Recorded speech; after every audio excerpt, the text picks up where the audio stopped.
Hey everyone, welcome to another episode of Darshan Talks. We have with us Angela Wagner again, and Angela has been working with us to talk about trust. She's been talking to us about what are the implications of, she started off with talking about why is there a breakdown in trust between pharma and patients, and then what can pharma do better to actually increase the trust between pharma and patients. And to that, she's actually working on a paper at the University of the Sciences as part of her master's degree. And we've spoken about a few different things. But Angela, you want to introduce yourself and then tell us where you are in the paper?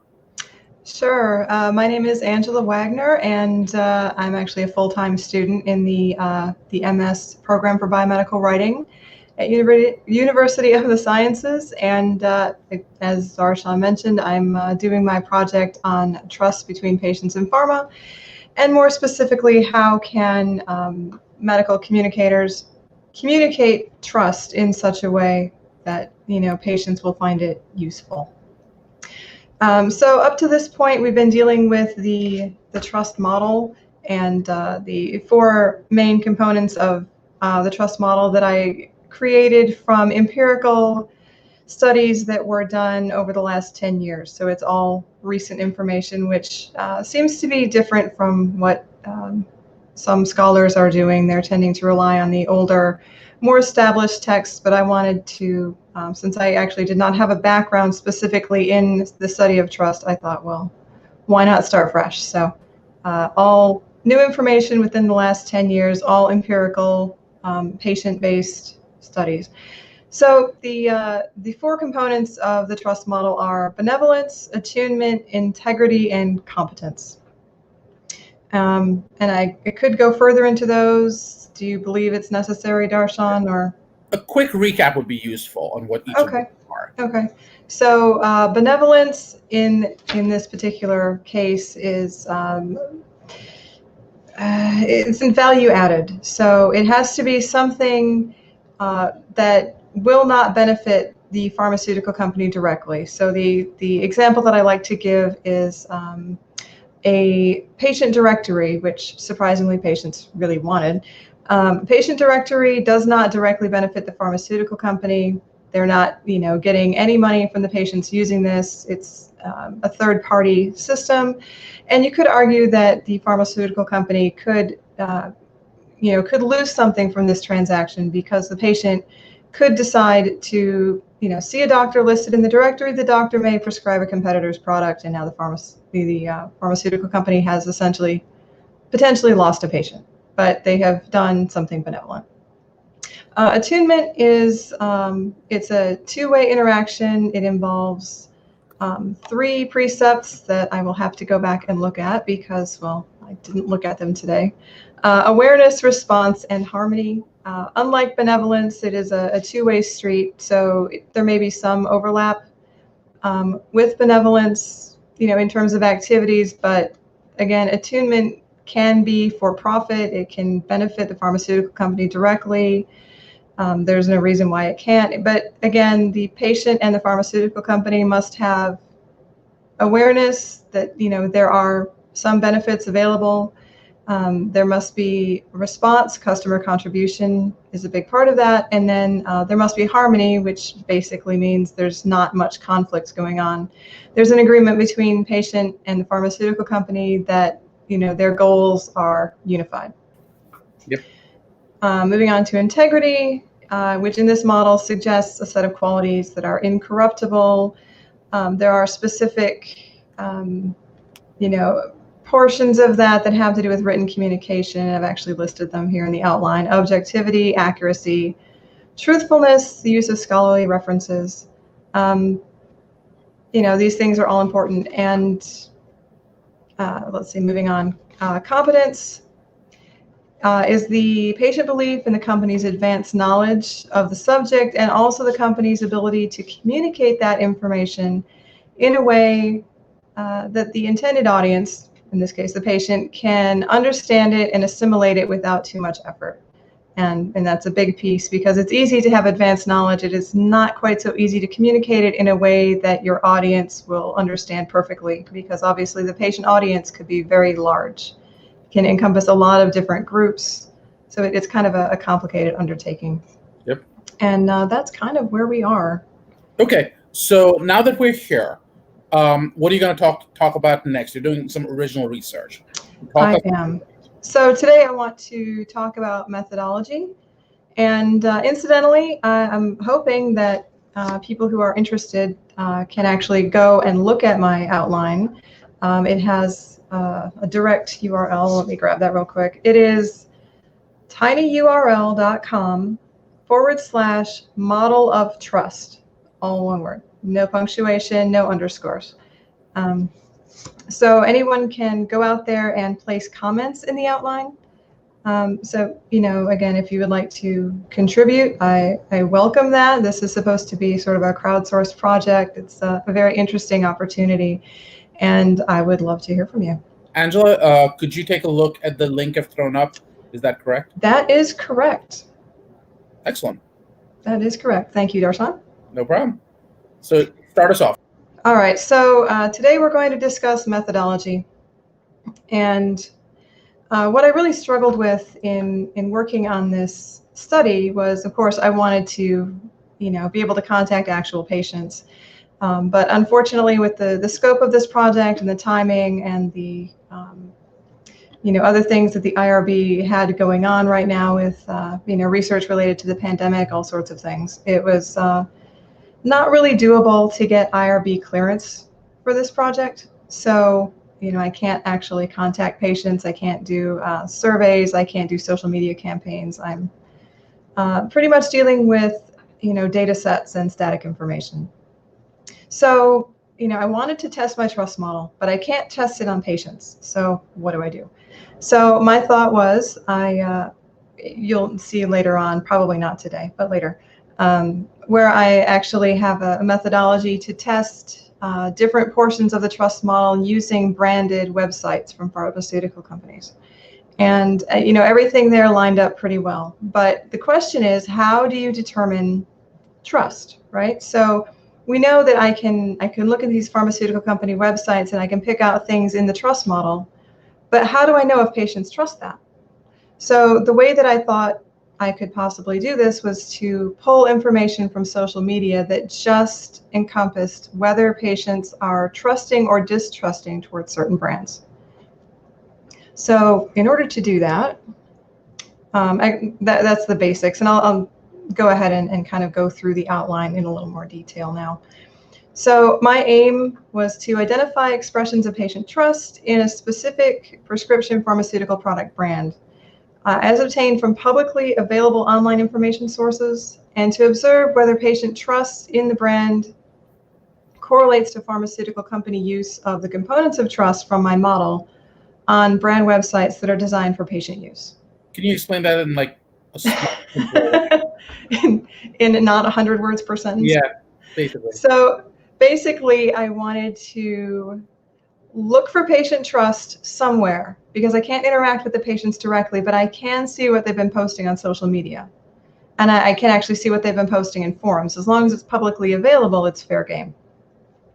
So I can look at that and I can see if there is a correlation in the website for this brand that might explain at least part of why the patient trusts or doesn't trust this brand. Now, I realize it's actually a lot more complicated than that, because looking at a website doesn't address, patient experiences with the brand, if the patient has taken this particular therapy, or if they haven't, if they have a friend who has. The website won't tell me that. But it is a good place to start, I think, because I have identified some things that I think pharmaceutical websites could do better. And there are some things that they do well. And I think it's important to look at both of those things. So, how do you determine where to find trust or distrust? So I'm decided to go with a social media-based approach. Did that help, Darshan, or did I just make it worse? I think it helped. I may have more questions as we continue. Okay. All right, so that was my aim. So first I wanted to justify why on earth I'd want to use a website or a social media post in the first place. And, website design, website content on a pharma site is certainly within the realm of promotional medical writing. Personally, I have done, some design direction for websites. I've done copy. At one point I actually built a website, but that I don't think is within the realm of the usual medical writing role. Writing copy for websites is writing copy for, and actually a lot of times the layout direction as well. Yeah. Is part of the sort of medical promo copy experience. Direct-to-consumer marketing spending has increased dramatically in the past 2 decades, which is not terribly surprising because direct-to-consumer advertising is now allowed. And actually, Schwartz, who I cited here, has it was a paper specifically about medical marketing, and mostly it had to do with direct-to-consumer advertising. The spending really increased from like 1997 to 2016, I believe, was the time period. But it's still very high. So I think it's relevant to look at websites. Yeah. The Office of Prescription Drug Promotion for the FDA, they look at communication that concerns risk-benefit profile. They look at claims accuracy. But outside of that, the treatment of online information can vary specifically. FDA does not, give very, very specific information outside of, generally risk-benefit profile and claims. So, the layout of your site, I'm not sure the FDA really cares as long as there's equal treatment, of safety information and claim information and possibly competitor information, depending on how it is framed. So I think, again, because there is not necessarily a regulatory piece to this, that it's valuable to look at it in terms of model. You aren't giving legal advice, just by the way. What's that now? Just to be clear, you're not giving legal advice about how to build a website. No, I am definitely not giving legal advice about how to design or build or put content on a website. So big disclaimer. This is, really to examine and definitely not to give advice. So let's see, after we've examined our websites, no, we still need to examine our websites. So, yes, this is definitely not legal advice. Thank you. There's an opportunity using an analysis of some social media posts or other health-related public information to kind of review the trust model, look at some websites. Web content these days is a routine touch point between patients and pharma companies, and the patient digital trends report from doctor.com was actually very interesting. It turns out that over half of patients who are surveyed actually went to pharmaceutical websites first, before they went to a brand website, before they went to that was a brand website, before they went to their doctors, to see about getting a prescription or even possibly being, tested for a condition. These people are out there looking at brand websites. And I found that very interesting because it seems like a reversal. I mean, traditionally, one would go to one's doctor or other healthcare provider, and they would, potentially give treatment options, or they prescribe something, and you're like, well, I wonder what this does. And I've read my patient leaflet, but maybe I want more information. So they would go out. But actually, no, they're going out to the web first before they're seeing the doctor, which may have something to do with direct-to-consumer advertising, on television or radio or on the web, but it may not as well. So my primary endpoint is the degree to which the U.S. pharmaceutical brands' patient-facing web-based communications, as measured on official brand websites, meet trust criteria from my model that I have created. I recognize that the population will include people with access to the internet or a wireless network at home, keeping in mind that this is not a direct empirical patient study. This is sort of a secondary study. So they have to, have these capabilities. So there could be some, some bias in that possibly patient sentiment is not the same among people who don't have the access to these things. Just to be clear, are you looking at social media? I'm looking at social media, but social media is sort of a tool to decide which websites am I going to look at. So you're not using it to judge. So what you're really judging are the websites. The method of judging might be via social media. Right. Okay. Right, because I can't ask patients directly, hey, which brands do you trust? Right. So I have to kind of dig around for the information. So yeah, there will be a little bit of analysis of the social media information, but it's really only to facilitate the next phase, which is looking at the website content and design directly. Do you think that adds bias? Well, potentially everything adds bias. Right. I'm not sure that it does. Is there a bias that you've identified, Darshan? Well, I'm thinking specifically, people. It's a very small niche, right? The people who want to engage with a product but do it via the website, but don't do it via social media. It's people who aren't completely off the internet, but it's people who sort of not engaged with social media, which is the last 15 years or so. So it's a very unique niche of people.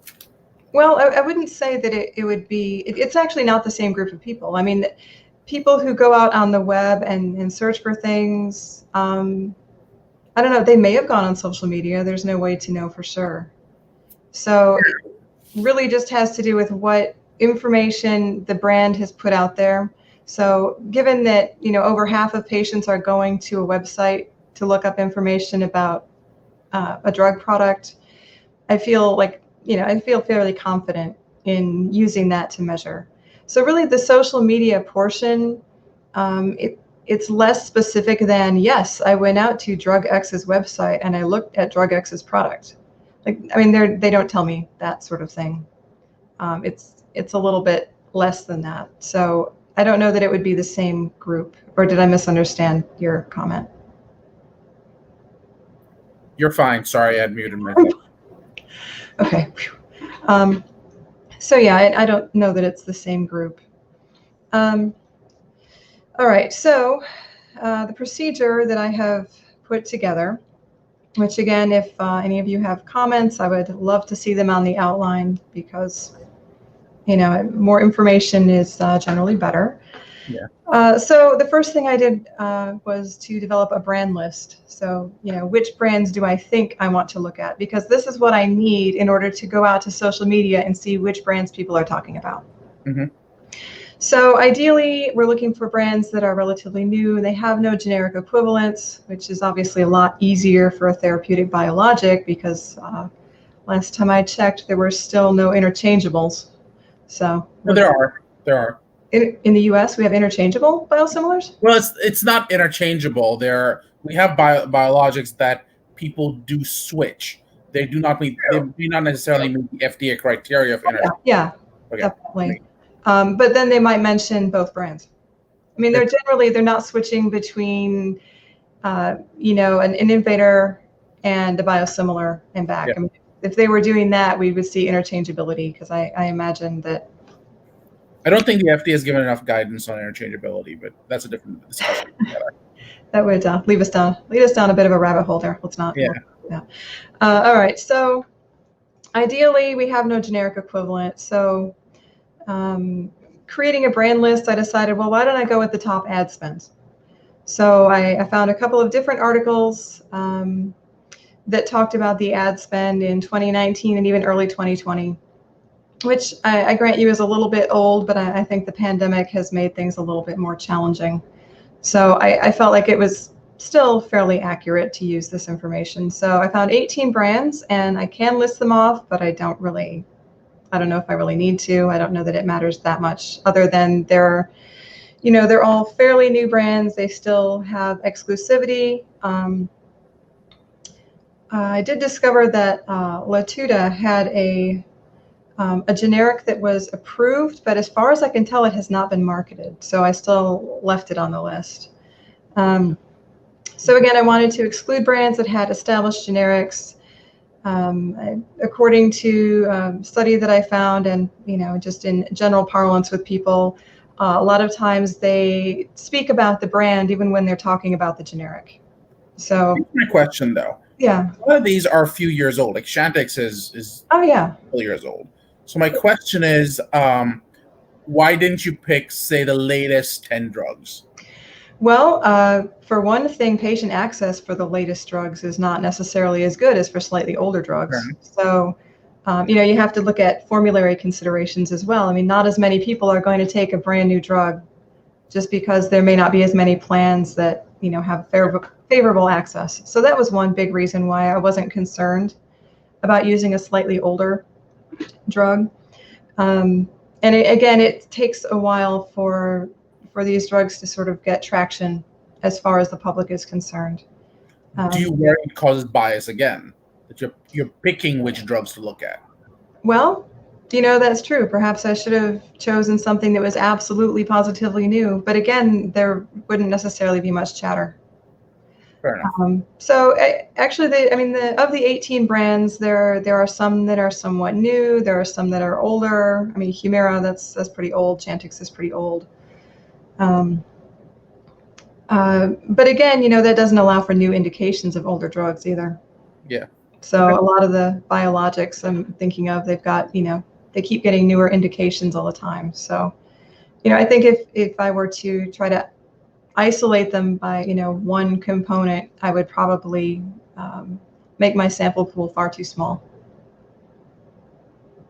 But, it's an excellent point. I mean, what if there is bias? I didn't happen to notice anything that really stuck out, because once I looked at the mix, it seemed like it was a pretty decent range of, approval dates. But I think it's something you need to represent and write out as a potential source of bias in your limitations of the study.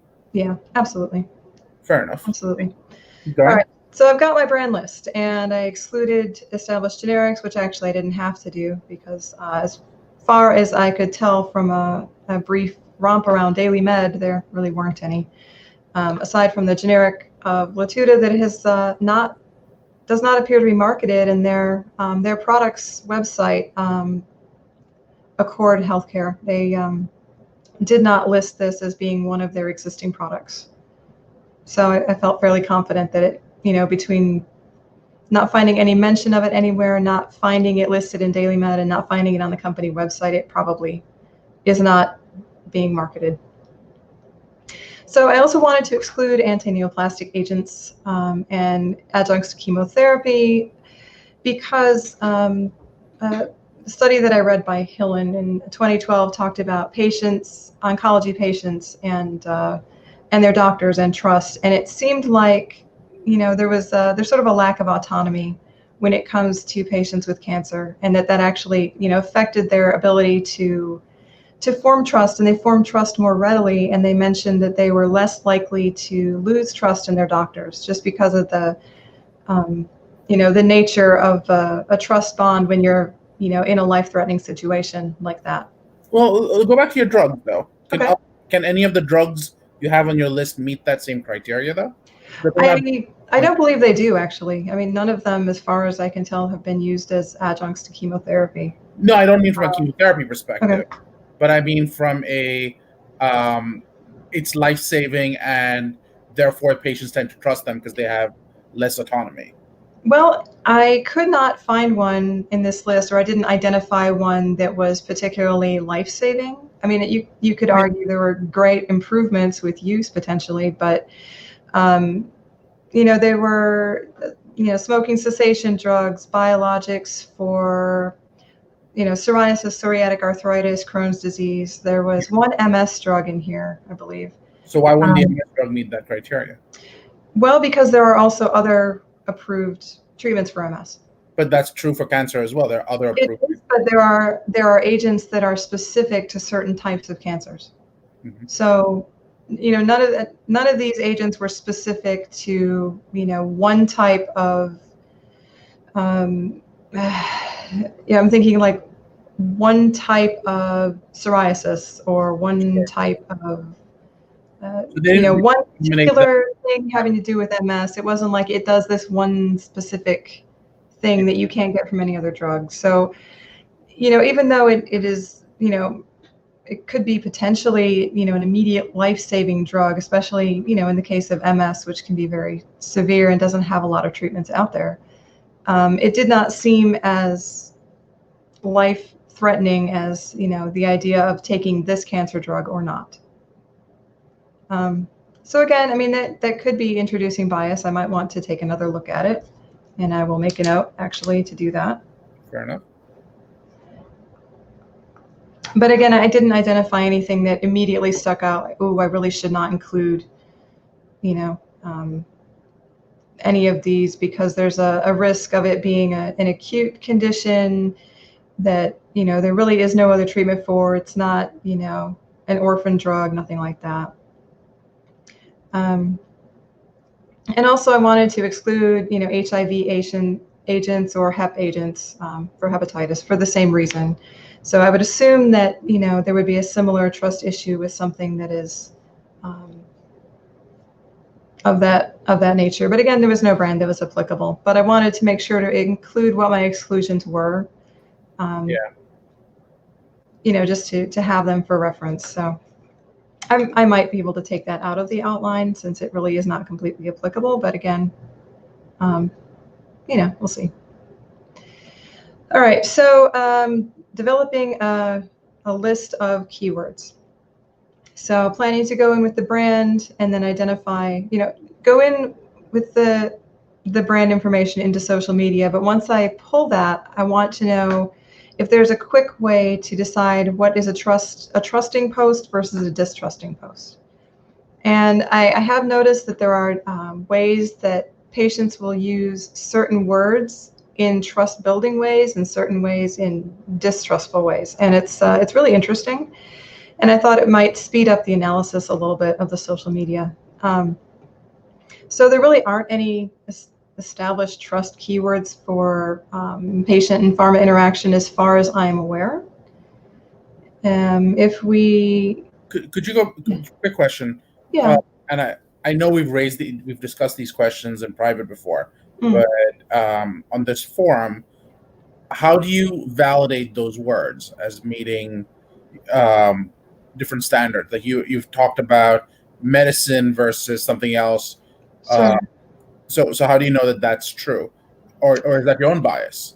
Well, I mean, it could be my own bias, but I actually have a methodology for creating a workbook in Excel and sort of looking at these different portions. So we've got keywords that are associated with keywords.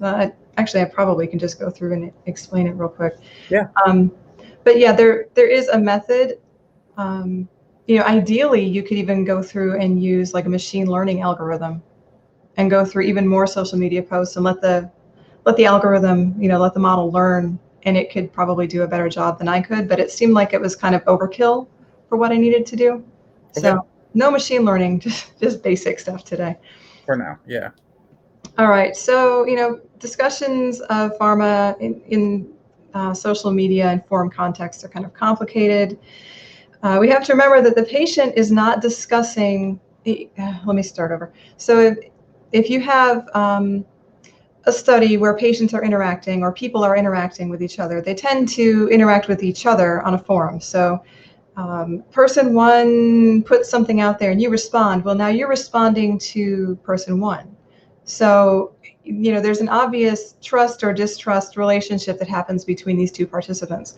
And what is more complicated about what I'm trying to do is that the trust object is actually a third party. So when I'm patient two and I'm talking to patient one about a drug, there's the trust implication with this other person that I may not know in real life, but I'm still interacting with, but also there's an assumed interaction with this third party that would be the drug brand or the drug company. And it's a difficult thing to measure. So generally they want to measure, patient one versus patient two, but what about patient one versus this topic or this other entity that is not directly part of the conversation, but is the object of the conversation? So it makes it a little bit harder from that respect. But I mean, it's interesting. Yeah. And, really it's kind of an electronic word of mouth endorsement when you have, the patient saying, ideally something like try drug X or don't try drug X. Obviously, the second one is not really an endorsement, but it is a discussion.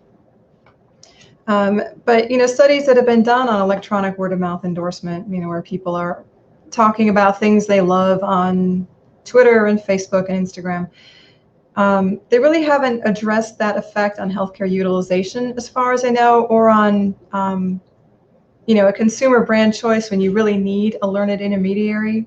So, it's not as simple as I want to try drug X, I'm getting drug X. Well, what if your doctor says you are not a good candidate for drug X? Or, yeah, I guess you're an okay candidate for drug X, let's give it a try.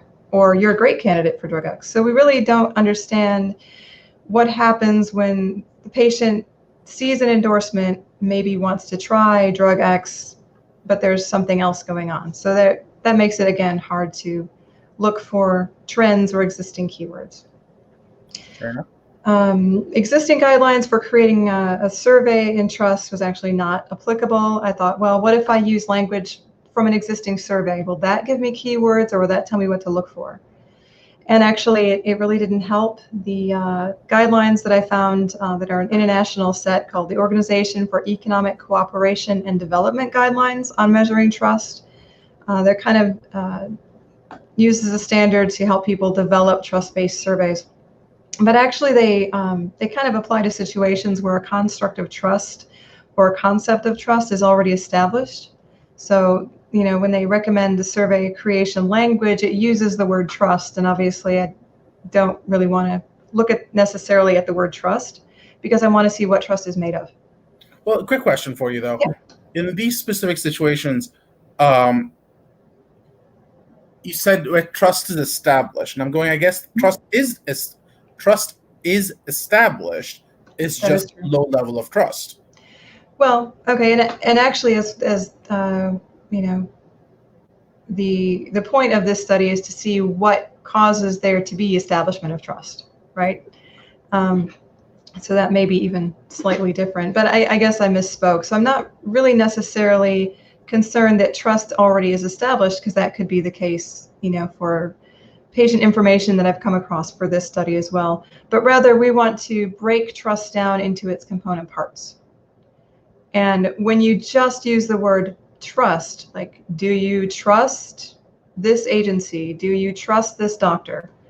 Okay, well, that doesn't give me the pieces that I'm looking for, right? Because I'm not looking necessarily for trust. I'm looking for, was there a benevolent act?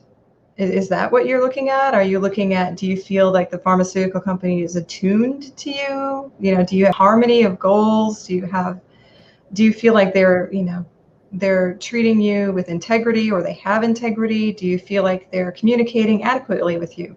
These are all, components that you could, put all those together and use the word trust. So it misses the pieces that I'm looking for.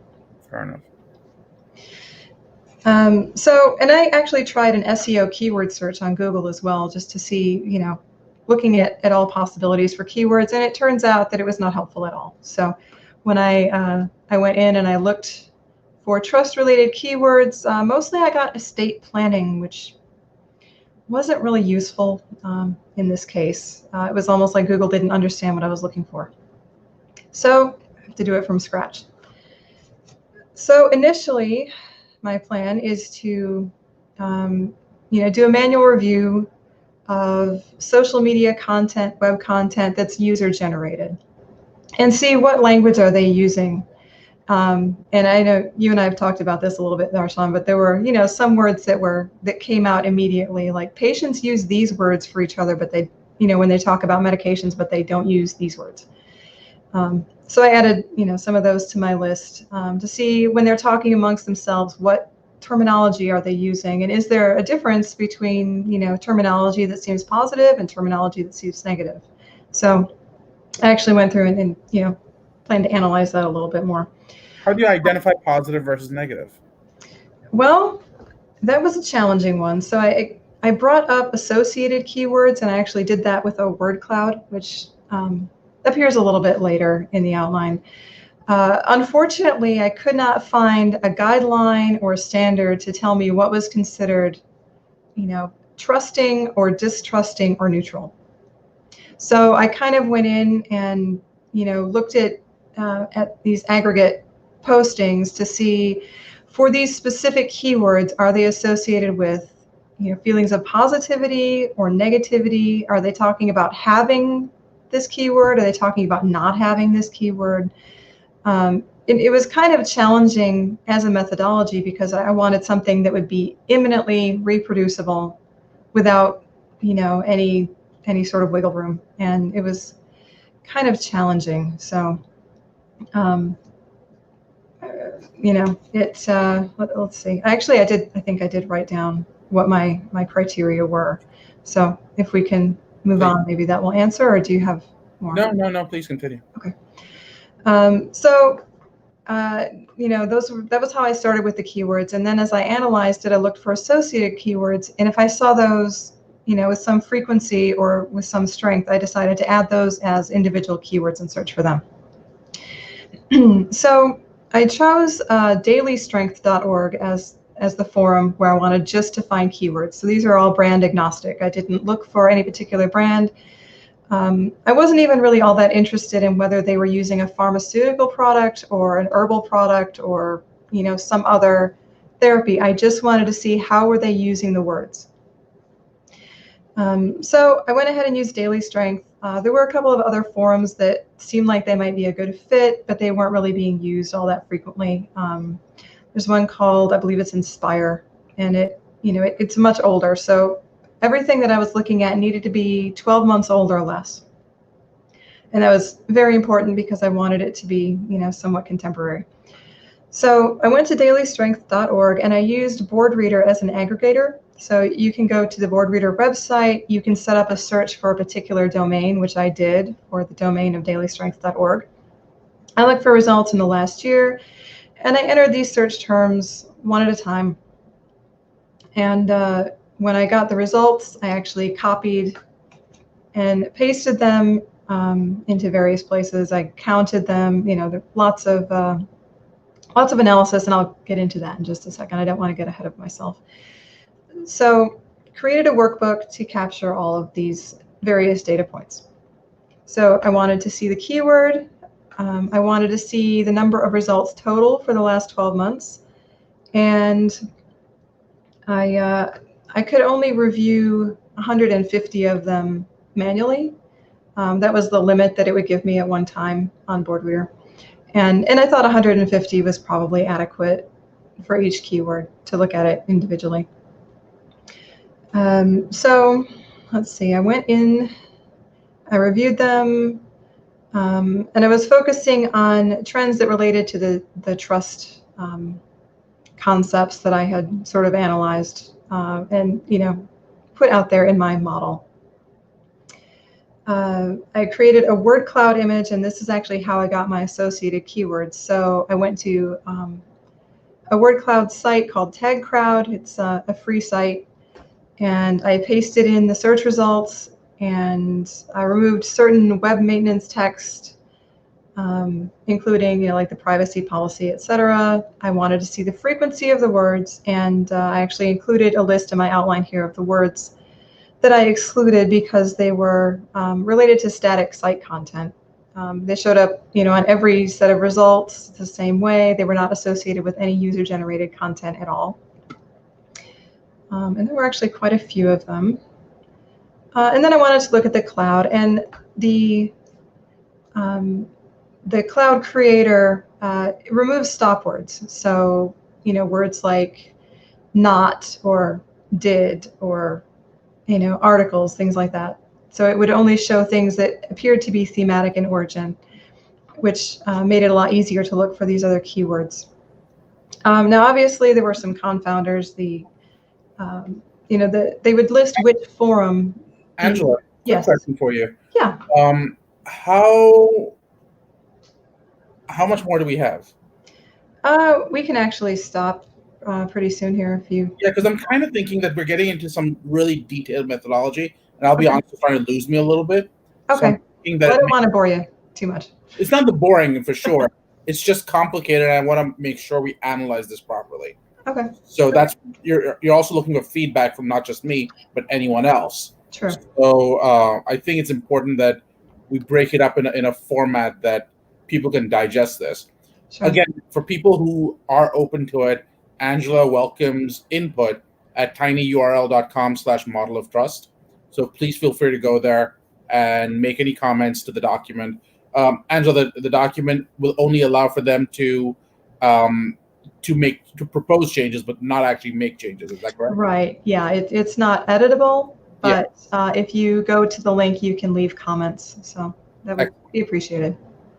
And what we'll do is we'll come back and we'll sort of go through this again. But stay tuned. And Angela, any last words? Not really. Just thanks for staying awake. Perfect. This was great. Thank you again, Angela. Thank you for anyone who jumped in and listened. I know it's a late day, so take care. Stay tuned.